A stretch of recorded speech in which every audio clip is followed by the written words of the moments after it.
Hello, Graham. Hello, Faith. Hi. And welcome back, everyone. This week, I am in the process of moving, so we are not able to bring you a new episode, but we do encourage you to look back at some of our old ones, some that are more important to me, or maybe you've heard me prattling on about being a vegetarian and are like, why do you make that choice? Well, I talked about it at length in our third episode titled Choices.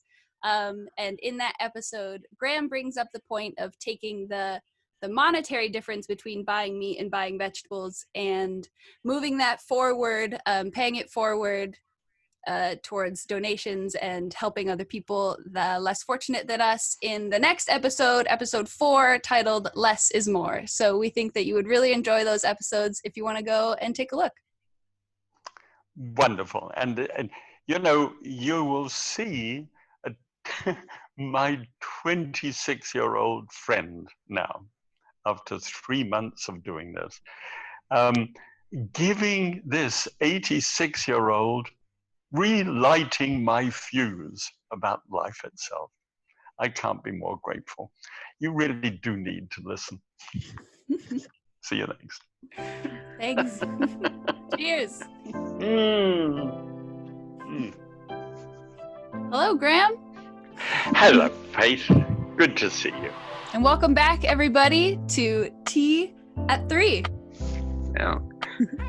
Got mine too. So last week, I brought up the idea of going vegetarian for me. And what that was really for me is something that I could be control of, a change that I can make in my life that helps lessen my anxiety about the future. It's something that I feel like can make a positive impact in the world, and it's something that I feel like humanity will need to do more and more moving forward.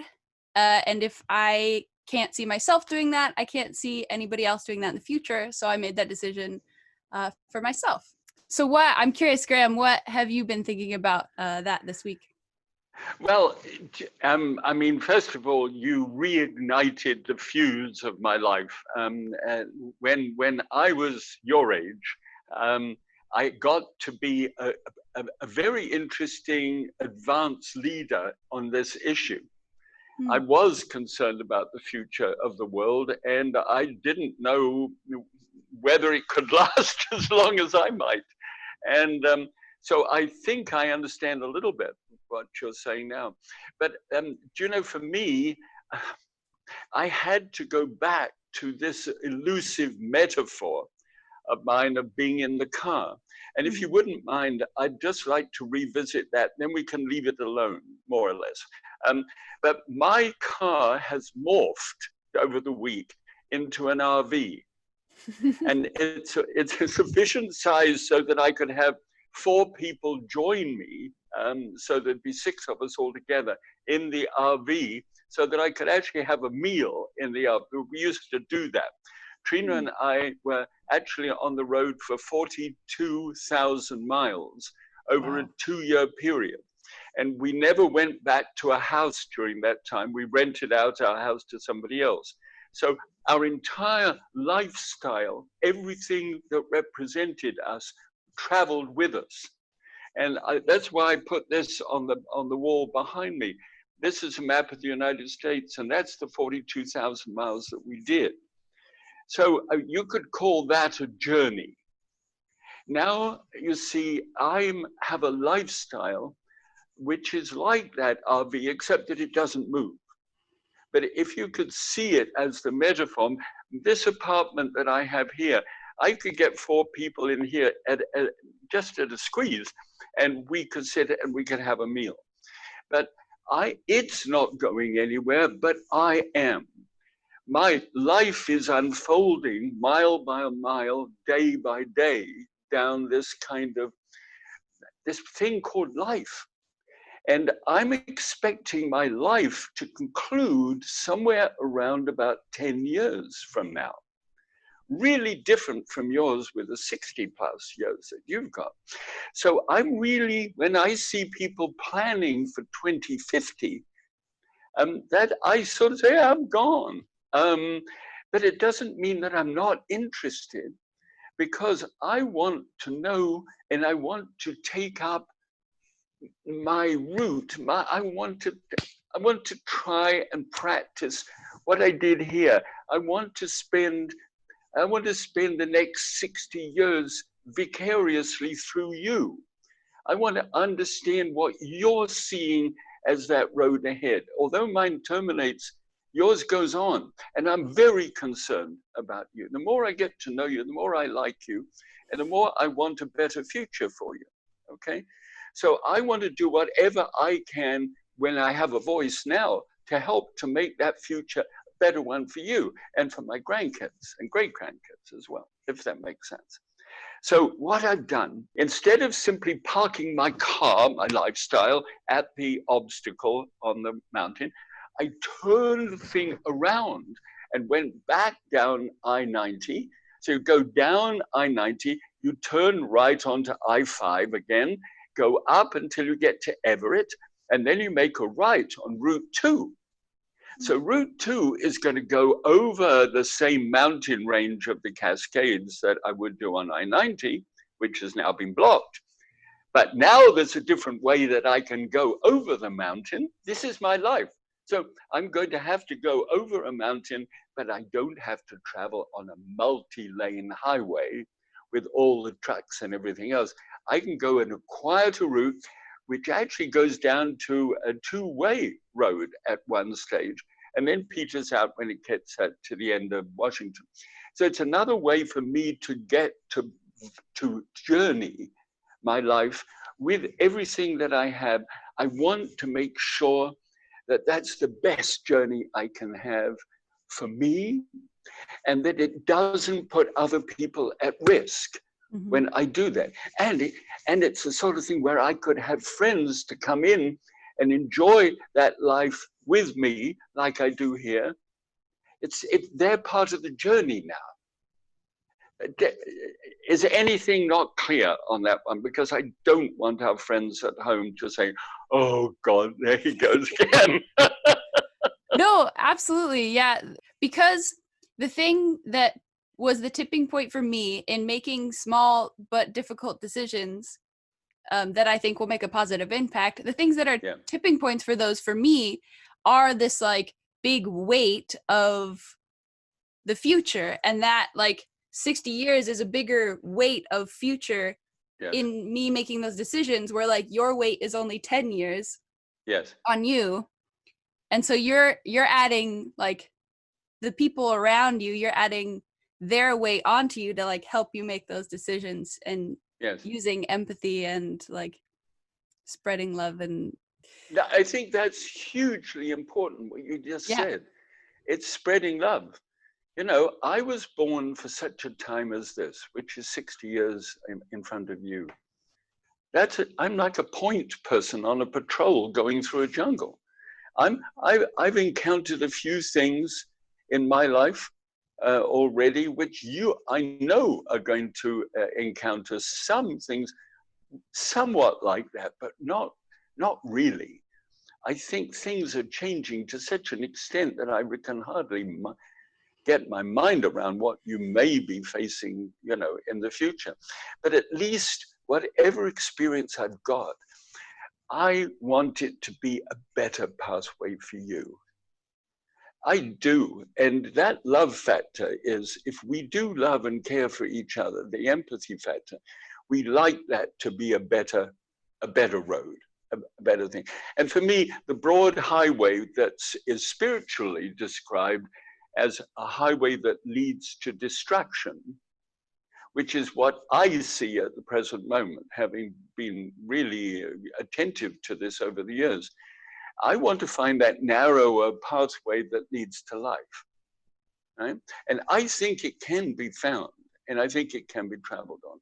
So let's get to what you said last time, you know, to move from beef into plant food.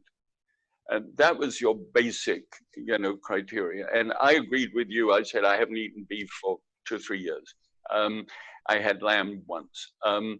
So I dove into that one. I jumped in, boots and all, to be able to see what's going on? The very first thing I did, I stopped eating meat.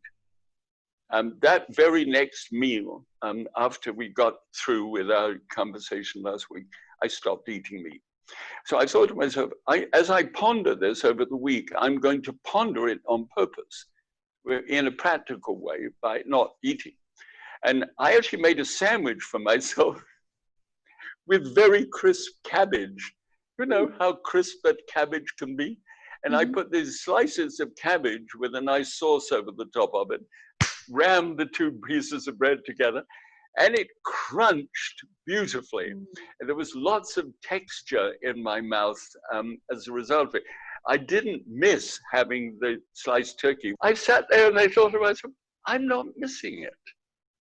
I am not missing it. Then I've had meal after meal that I haven't missed. And so that was number one. So is this a big sacrifice for me? And I understand it could be for somebody who is a big red meat eater. But just for me, it wasn't too bad.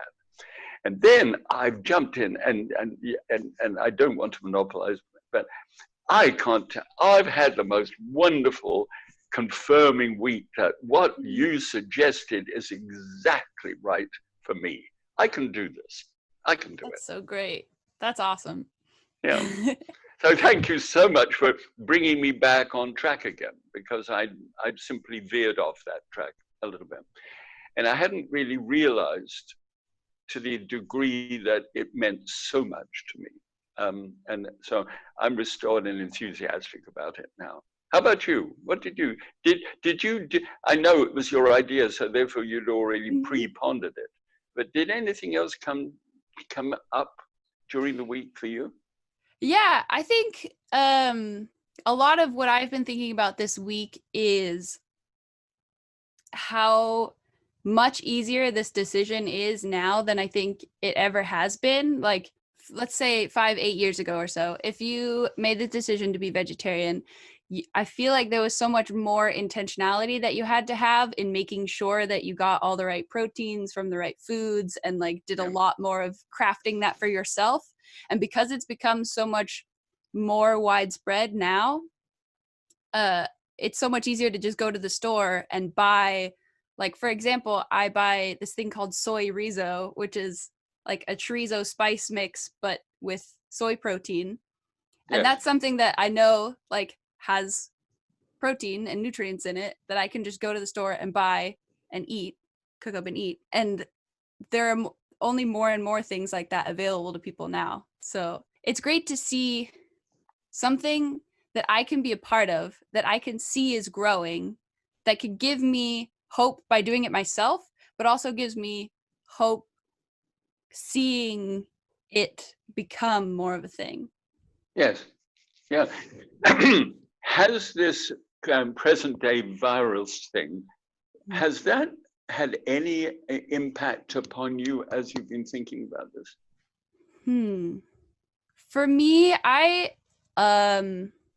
live on a fairly small budget because of the, I want the work that I do to be extremely meaningful, and sometimes that means not having a bigger income.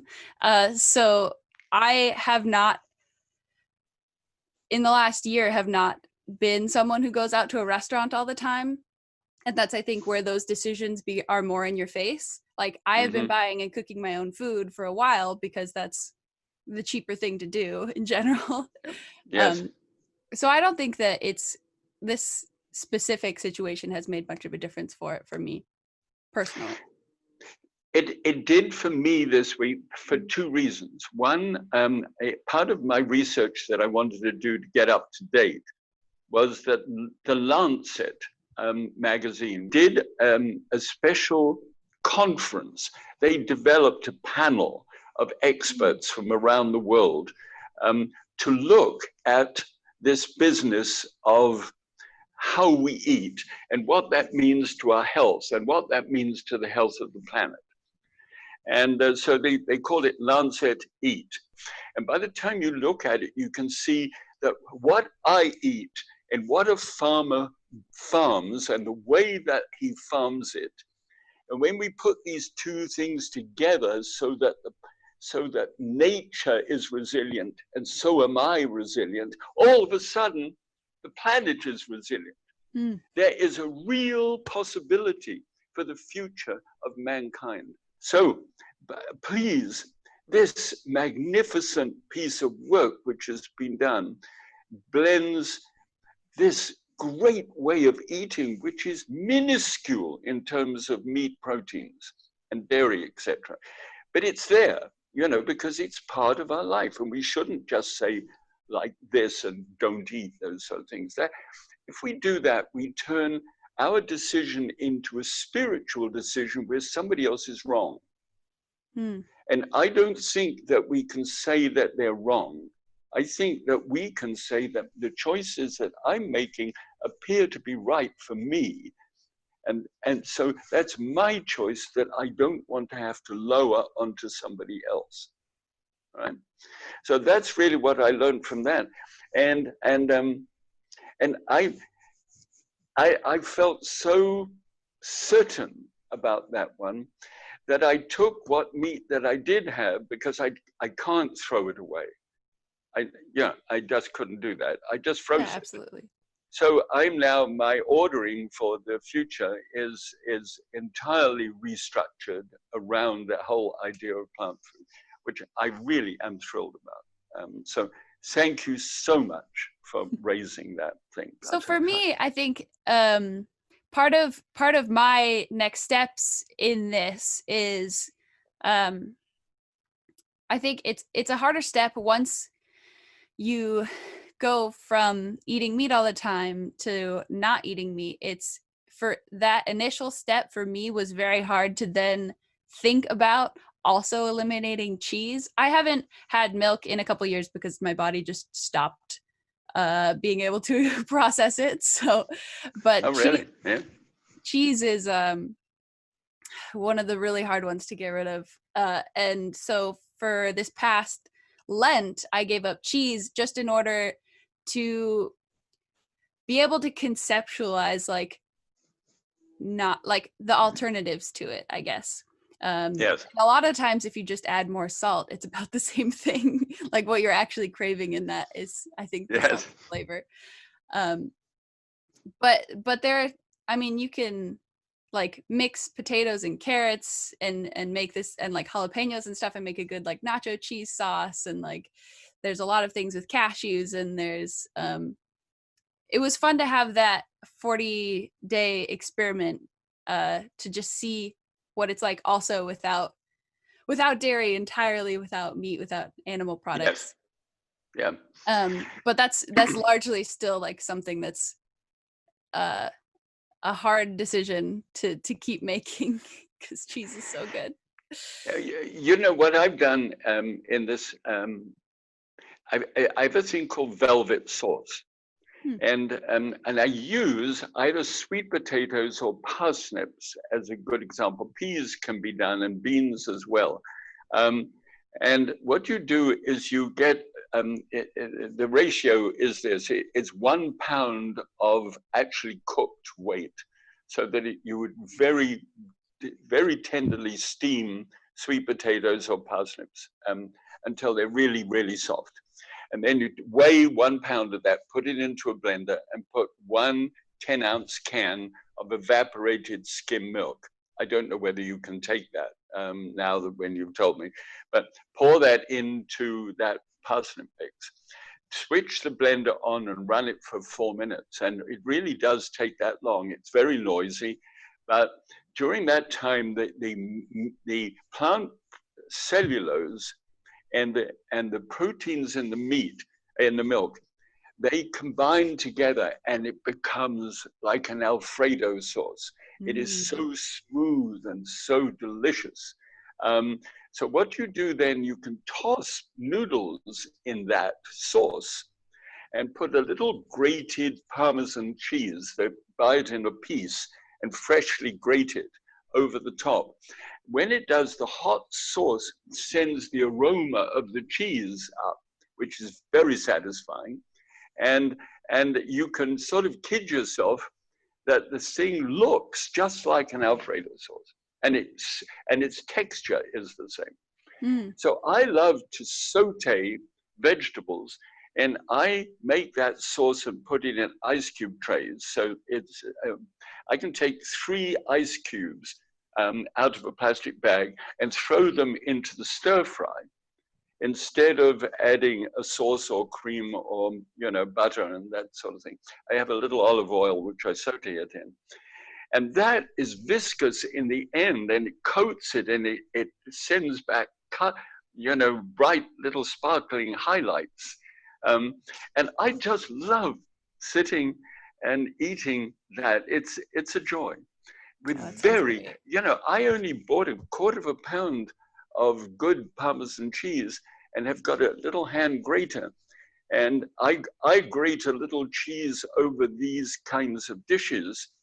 And that satisfies my cheese need, because I too feel that cheese is so good. Isn't it wonderful? This is amazing. Like, I love being able to make this connection between what feels like, different parts of the state that we live in, different generations of this world that we live in, completely different experiences. Talking with you specifically about something that I'm really interested in. This has been an amazing conversation about reducing meat consumption, increasing plant consumption, not only for our personal health, but also for the environment and for the animals, and balancing all that out. I'm so grateful that this is something that you and I both have the privilege of being able to talk about and being able to implement in our own lives. And it's been an amazing conversation. So we'll move on now to your idea for this episode that we'll think about and then talk about next week. So what do you have for us, Graham? Okay, well, I'd just like to step across the line in a very short way, because I'd like to stay with the plant thing and stay with the change thing and think about how we could actually consume a little less, especially of those things that may not be most advantageous for us, and to actually quantify that in some way, in dollars and cents, to find a way to be able to say, instead of spending $10, I'm going to spend $5. And having saved $5, which I would ordinarily have put into my own system with a possibility of a risk there, I'm going to take the risk out and turn that $5 into a gift for someone whose life itself is a question mark. Somebody who is so much at risk that my $5 could make a lot of difference.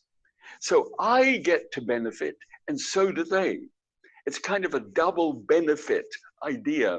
And I even came up with a word for that at one stage, which was outdulgence. Nobody liked that. They had to think too much about it. But I said, indulgence is something that could mal-affect me. It could be malnutrition for me. So if I go outdulgent, I'm actually giving it out of my life to someone else. And then what was negative for me can be positive for them. So anyway, but there we go. We don't have to worry about words. What we could ponder is, and I want you, because I know you're on a tight budget, and I'm on a tight budget too. So let's see what we could do to work on the idea of the budget in order to have less difficulty for me and more opportunity to be able to share my life with someone else. Absolutely. Maybe instead of buying that bag of potato chips I've been craving all week, I could use that, $4.50 for good somewhere else. Well, don't cut out everything or anything. The idea should be that we consume a little less of something. Potato chips are a good example because they are salted and they put citric acid on it as well, a little lemon juice sort of in crystalline form, so that we are, one leads to another. It's like perpetual motion. Mm-hmm. And the thing is whether we're able to say to ourselves, there's 40 chips in the bag and I'm having 20. And then the bag gets clipped together and put into the cupboard. I'm not going to eat it all at once, and so I'm not going to get 2 bags next time I go to the store. I'm going to get 1. I need to think about this all week as well, so that it doesn't become legalism. If it becomes legalism and I think I'm a nice person because I'm doing it, then that I think I failed. I don't think. I think I can feel good about sharing my life with somebody else, but I think I shouldn't be telling the world what a nice person I am because I'm doing it. Does that make sense? Yeah, absolutely. We are very privileged to be where we are, and there are a lot of people in the world who don't have as much of that. So if there's anywhere where we can take some of that and share it with someone else, and it's a positive health impact, like, yeah, that's amazing. That's such a good concept. Like, it's called win-win. Yeah, absolutely. Okay. Can I just say this to you? I do recognize that there is a big amount of time between us, but I'm so enjoying these conversations. They mean a great deal to me. Thank you. Me too. Absolutely. And I don't have a lot of people in my life in your age bracket, so it's fascinating. And it's good. I mean, it's good to learn from your elders. Yeah. All right, so that's what we'll be thinking about this next week, and we'll come back next week to talk about giving up a little thing and giving it, paying it forward, and having that be a win-win, a double, a health benefit and a benefit for those around us in more need than we are. So we'll get back to you next week having thought about that, and we'll talk about it some more. Again, this has been Tea at 3. I'm Faye Schmidt. This is Graham Kerr. We'll see you next week. Bye. Bye.